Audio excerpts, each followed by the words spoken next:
In 1983, President Reagan was very proud to sign into law Martin Luther King's birthday as a federal holiday.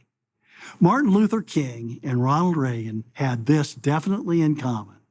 They both wanted to judge people by the content of the person's character, not the color of the person's skin.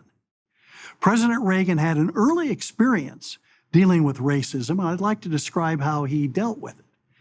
When he was a senior on his college football team at Eureka College in 1931, he and his teammates, which included 2 black students, were trying to register at the Elmhurst Hotel. The Elmhurst Hotel refused to take the team if they had both of their black players present. Coach McKenzie thought the solution might be to have the whole team spend the night on the bus.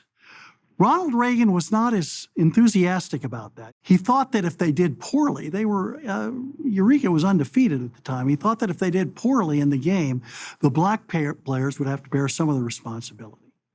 So what Ronald Reagan did was he said, "Tell you what, Coach, give me some cab fare and I'll take them to my home in Dixon, Illinois, which is not far away from the Chicago area, and they can spend the night with me and my family, and that way the whole team can get a good sleep, I can get a good sleep, the black players will get a good sleep, and we can play the game tomorrow."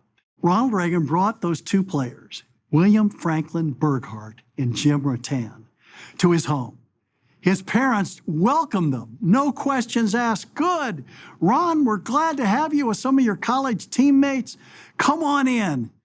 Reagan didn't even have the heart to tell Burghardt and Rattan that the hotel had refused to let them in.